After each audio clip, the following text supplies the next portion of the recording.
भाइयों, बहनों और दोस्तों, सागर सैनिक के इस न्यूज बुलेटिन का मतलब है आपकी आवाज, यानी जन जन की आवाज। तो अपनी आवाज को बुलंद कीजिए, अपना सिर्फ इतना सहयोग देकर कि इस बुलेटिन को हर दिन देखिए और यह समाचारों का वीडियो पूरा देखिए। अब देखते हैं 8 AM न्यूज बुलेटिन, आपका अपना न्यूज बुलेटिन सागर सैनिक। कोरोना से भारत में अब तक 196 डॉक्टरों की मौत। IMA इंडियन मेडिकल एसोसिएशन के मुताबिक देश में अब तक कोविड-19 की वजह से 196 डॉक्टर अपनी जान गंवा चुके हैं। IMA ने प्रधानमंत्री नरेंद्र मोदी से इस मुद्दे पर ध्यान देने की अपील की है। IMA ने प्रधानमंत्री मोदी के नाम एक पत्र लिखा है, जिसमें कोविड संकट के दौरान डॉक्टरों की सुरक्षा को लेकर बढ़ती चिंताओं की तरफ प्रधानमंत्री का ध्यान दिलाया गया। पत्र में लिखा गया है, कोविड की वजह से डॉक्टरों के संक्रमित होने और जान गंवाने के मामले बढ़ते जा रहे हैं। इनमें कई जनरल प्रैक्टिशनर्स हैं। आबादी का बड़ा हिस्सा बुखार और संबंधित लक्षणों के लिए उनसे सलाह लेता है। वो फर्स्ट पॉइंट ऑफ कांटेक्ट होते हैं। अब तक हम अपने 196 डॉक्टरों को खो चुके हैं। सर, इस बात का जिक्र करना मुनासिब है कि कोरोना सरकारी और प्राइवेट सेक्टर में भेद नहीं करता। IMA देश भर के उन 3.5 लाख डॉक्टरों का प्रतिनिधित्व करता है जो सस्ती स्वास्थ्य सेवाएं दे रहे हैं। पत्र में ये भी लिखा है कि ऐसी विचलित करने वाली खबरें आ रही हैं कि डॉक्टरों और उनके परिजनों को अस्पतालों में बेड नहीं मिल रहे हैं और कई मामलों में दवा की भी कमी हुई है। कोविड से हो रही डॉक्टरों की मौतों की संख्या चिंताजनक रूप से बढ़ रही है। IMA ने प्रधानमंत्री नरेंद्र मोदी से ये सुनिश्चित करने की अपील की कि स्पेशल रिस्क ग्रुप के डॉक्टरों और उनके परिजनों को पर्याप्त स्वास्थ्य सुविधाएं मुहैया कराई जाएं। IMA ने कहा कि एक डॉक्टर की जान बचाने से उन हजारों लोगों की जान बचाई जा सकती है जो अपनी सेहत के लिए उस डॉक्टर पर निर्भर हैं। साथ ही ये अपील भी की गई कि सभी सेक्टरों के डॉक्टरों को सरकारी मेडिकल और लाइफ इंश्योरेंस की सुविधाएं दी जाएं। दुनिया भर में कोरोना संक्रमितों का आंकड़ा अब 2 करोड़ के करीब पहुंच चुका है। अब तक 1.93 करोड़ लोग इस वायरस से संक्रमित हो चुके हैं, जबकि 7.19 लाख लोगों की मौत इससे हो चुकी है। मध्य प्रदेश में कोरोना मरीजों की संख्या 37,298 हो गई है। बीते 24 घंटे में राज्य में 734 नए मरीज सामने आए। गणेश उत्सव, जन्माष्टमी, मुहर्रम आदि त्योहार सार्वजनिक रूप से मनाने पर रोक लगा दी गई है। सबसे ज्यादा भोपाल में 152 नए केस सामने आए। मरीजों की संख्या 7,401 है। इंदौर में 145 मरीज सामने आए हैं। कुल मरीज 8,159 हैं। राज्य में बीते 24 घंटे में 16 मरीजों की मौत हुई है। कोरोना से अब तक 962 मरीजों की मौत हो चुकी है। इंदौर में अब तक 328 और भोपाल में 207 मरीजों की मौत हो चुकी है। बीते 24 घंटे में 791 मरीज स्वस्थ हुए हैं। राज्य में अब एक्टिव केस की संख्या 8,715 है। अब तक 27,621 मरीज स्वस्थ हो चुके हैं। संक्रमित डॉक्टर के इलाज के दौरान मौत। 152 नए मरीज मिले। जेल में 11 कैदी कोरोना पॉजिटिव आए। भोपाल में कोरोना से एक retired radiologist doctor Mahendra Jain की एम्स में इलाज के दौरान मौत हो गई। उन्हें 10 दिन से वेंटिलेटर पर रखा गया था। काफी प्रयास के बाद भी डॉक्टर उनकी जान नहीं बचा पाए। इधर शनिवार को भोपाल में एक बार फिर 152 नए केस सामने आए। इनमें से 11 मरीज जिला जेल के कैदी पॉजिटिव निकले। अयोध्या में बाबर के नाम पर नहीं होगा मस्जिद का निर्माण। अयोध्या में राम मंदिर के भूमि पूजन समारोह के साथ ही मंदिर निर्माण का काम शुरू हो गया है। इससे पहले सुन्नी सेंट्रल वक्फ बोर्ड को न्यायालय के आदेश पर मस्जिद के लिए 5 एकड़ जमीन पहले ही चिन्हित करके हस्तांतरित कर दी गई है। शुक्रवार को सुन्नी वक्फ बोर्ड की गठित trust Indo Islamic cultural foundation ने प्रेस नोट के माध्यम से साफ किया है कि अयोध्या में बाबर के नाम पर किसी भी मस्जिद या अस्पताल का निर्माण नहीं होगा। ट्रस्ट ने कहा है कि मिली 5 एकड़ की जमीन पर अस्पताल, रिसर्च सेंटर और पुस्तकालय बनाया जाएगा। प्रेस नोट में ये भी कहा गया कि भिन्न भिन्न सोशल मीडिया प्लेटफॉर्म्स पर एक झूठी खबर फैलाई जा रही है कि उत्तर प्रदेश सुन्नी सेंट्रल वक्फ बोर्ड ने एक बाबरी अस्पताल बनाने का फैसला किया है और खलील खान उसके डायरेक्टर होंगे। सरकार को चेतावनी, मप्र में 10 अगस्त से 3 दिन कमर्शियल वाहनों के पहिए थमेंगे। 4 सूत्रीय मांगों को लेकर ट्रांसपोर्टर हड़ताल पर। इंदौर ट्रक ऑपरेटर और ट्रांसपोर्ट एसोसिएशन 4 सूत्रीय मांगों को लेकर आंदोलन के मूड में है। एसोसिएशन ने 3 दिन के लिए हड़ताल पर जाने की घोषणा कर दी। व्यवसाय से संबंधित समस्याओं में राहत देने की मांग करते हुए एसोसिएशन ने तय किया है कि 10 से 12 अगस्त तक प्रदेश में कमर्शियल वाहनों की आवाजाही बंद रहेगी। इन्होंने सरकार से बॉर्डर चेक पोस्ट बंद करने, डीजल पर वैट कम करने, रोड टैक्स, गुड टैक्स में छूट देने और ट्रक चालकों को कोविड बीमा में शामिल करने की मांग की है। मांग नहीं माने जाने की स्थिति में all India motor transport Congress से बात करेगी और अनिश्चितकालीन देशव्यापी आंदोलन करेगी। इंदौर ट्रक ऑपरेटर और ट्रांसपोर्ट एसोसिएशन अध्यक्ष CL मुकाती ने कहा कि हम अपनी 4 सूत्रीय मांगें लेकर परिवहन मंत्री से मिले थे, लेकिन उनका रवैया सकारात्मक नहीं था। कांग्रेस छोड़कर भाजपा में गए विधायकों के क्षेत्र में बांटेंगे गंगाजल। इंदौर कांग्रेस नेता अब शुद्धिकरण अभियान चलाने जा रहे हैं। इसकी शुरुआत प्रदेश कांग्रेस अध्यक्ष कमलनाथ को गंगा जल की बोतल देकर की गई। ये अभियान प्रदेश की उन विधानसभाओं में चलेगा जिनके विधायक कांग्रेस छोड़कर भाजपा में शामिल हो गए हैं। कांग्रेसी घर घर जाकर गंगा जल का वितरण करेंगे और लोगों के अंतर्मन का शुद्धिकरण करेंगे ताकि आने वाले विधानसभा उपचुनाव में वे कांग्रेस का साथ दें। प्रदेश की जिन 24 विधानसभा सीट पर उपचुनाव होना है, वहां पर मतदाताओं के घर घर जाकर आधा लीटर गंगा जल वितरित करने का अभियान कांग्रेस नेता चलाएंगे।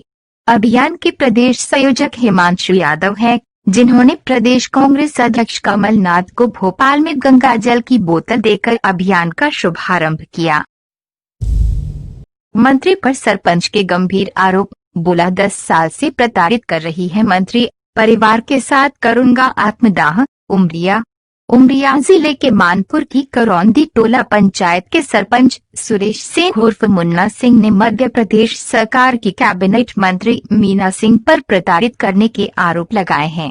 पीड़ित सरपंच ने कलेक्टर को राष्ट्रपति के नाम इच्छा मृत्यु का आवेदन दिया है। सरपंच सुरेश सिंह का कहना है कि बीते 10 साल से मीना सिंह उसे तरह से प्रताड़ित कर रही हैं। पीड़ित सरपंच सुरेश सिंह ने कलेक्टर को राष्ट्रपति के नाम इच्छा मृत्यु का एक आवेदन दिया है और ये भी कहा है कि अगर 2 अक्टूबर से पहले उनकी समस्या का निराकरण नहीं किया गया तो वो कलेक्ट्रेट परिसर में ही परिवार के साथ आत्मदाह कर लेगा। सुरेश सिंह कई पंचवर्षीय से सरपंच हैं और जनपद उपाध्यक्ष भी रह चुके हैं। सुरेश सिंह ने मंत्री मीना सिंह पर आरोप लगाते हुए कहा है कि पिछली पंचवर्षीय में उनकी पत्नी गांव की सरपंच थी और इस पंचवर्षीय में वो गांव के सरपंच हैं। बीजेपी विधायक और कैबिनेट मंत्री मीना सिंह से बीते 10 साल से प्रताड़ित कर रही हैं। पिछली पंचवर्षीय में मानपुर बस स्टैंड पर सैकड़ों लोगों के सामने उसके साथ मीना सिंह ने गाली गलौज तक की थी, जिसकी शिकायत उसने थाने में की थी, लेकिन कोई कार्यवाही नहीं हुई।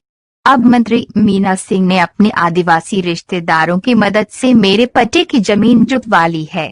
बार बार पंचायत की शिकायत की जा रही है, उन्हें धमकी दी जा रही है, जिसके कारण एक दिन गुजारना उनके लिए मुश्किल हो रहा है।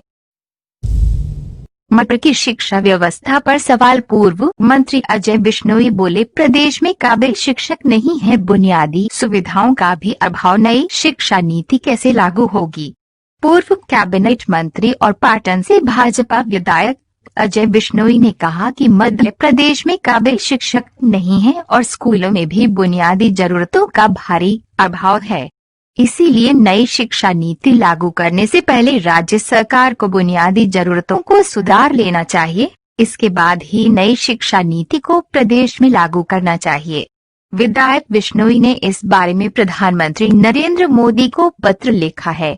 उन्होंने कहा कि केंद्र सरकार को टेक्स्ट बुक के लिए एक रेगुलेटरी कमीशन बनाना चाहिए जो स्कूलों में चलने वाली टेक्स्ट बुक को जांचने के बाद इस बात की अनुमति दे कि ये पुस्तक पढ़ाई जा सकती है या नहीं।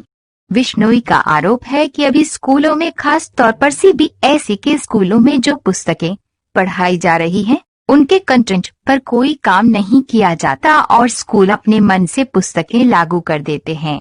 शिवराज को पत्र लिखकर दी सलाह। विश्नोई ने मुख्यमंत्री शिवराज सिंह को भी चिट्ठी लिखी। इसमें एक सलाह दी गई है कि हर गांव में स्कूल खोलने की बजाय 10 किलोमीटर पर एक ऐसा स्कूल खोला जाए जिसमें स्मार्ट क्लास, सभी विषयों के शिक्षक, खेलकूद की पूरी व्यवस्था और 10 किलोमीटर के रेडियस में आने वाले बच्चों को लाने की सुविधा की जाए।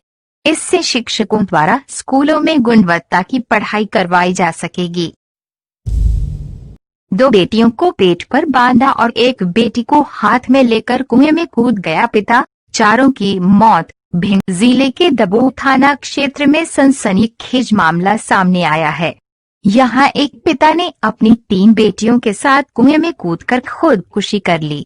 बताया जा रहा है कि लॉकडाउन में काम छूटने की वजह से वे यहाँ परेशान था और पत्नी के तानों से तंग आ गया था। इस वजह से उसने ऐसा खतरनाक कदम उठा लिया। प्राप्त जानकारी के अनुसार घटना शनिवार सुबह 8 बजे की है। भिंड जिले के दबोह थाना अंतर्गत ग्राम अंधारी खुर्द गांव के रहने वाले 44 वर्षीय राजेश कुमार ने 10 वर्षीय बेटी और 7 वर्षीय बेटी को पेट पर बांधा और 3 वर्षीय मासूम बेटी को हाथों में लेकर गांव के एक कुएं में छलांग लगा दी। आवाज सुनते ही ग्रामीण उन्हें बचाने के लिए भागे।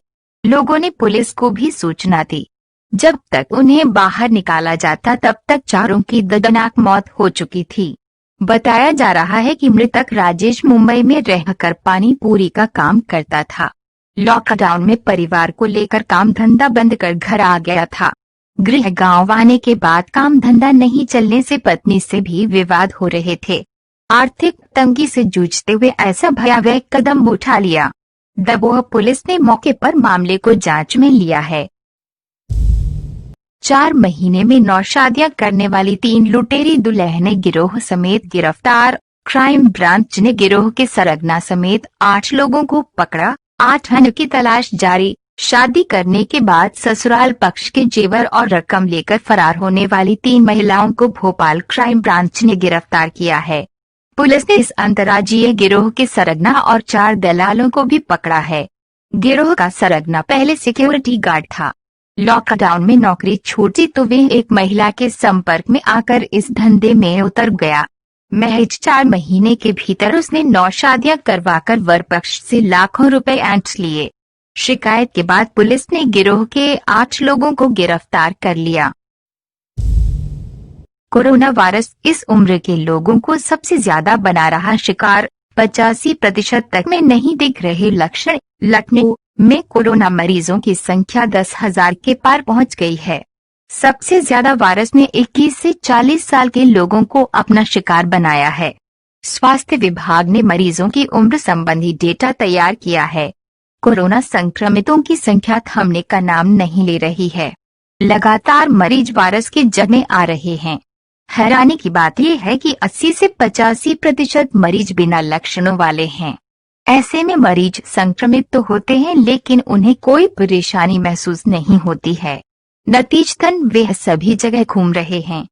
ऐसे में गंभीर बीमारियों से जूझ रहे मरीज वायरस की चपेट में आ रहे हैं। 375 बच्चे पॉजिटिव मिले। जन्म के तुरंत बाद से लेकर 10 साल की उम्र तक भी काफी बच्चे वायरस की चपेट में आ चुके हैं। 375 बच्चे संक्रमण की जद में आ चुके हैं। डॉक्टरों के मुताबिक बच्चों में संक्रमण कई तरह से नुकसानदेह है। बच्चे बड़े बुजुर्गों के पास अधिक रहते हैं। ऐसे में संक्रमण बुजुर्गों तक पहुंचने का खतरा बढ़ जाता है। युवक युवतियां घरों से ज्यादा निकलती हैं। पढ़ाई व नौकरी के कारण घरों से निकलना पड़ रहा है। ऐसे में इन लोगों को संक्रमण का खतरा भी सामान्य लोगों से अधिक है। फैक्ट फाइल 21 से 40 साल तक के सबसे ज्यादा लोग वायरस की चपेट में आए हैं। इस उम्र के 4,996 लोग संक्रमित हो चुके हैं। 41 से 60 साल की उम्र के 2,980 लोग पॉजिटिव मिल चुके हैं। 60 से अधिक उम्र के 962 लोग संक्रमित हो चुके हैं। 11 से 20 साल के 767 युवक युवतियों में वायरस मिल चुके हैं।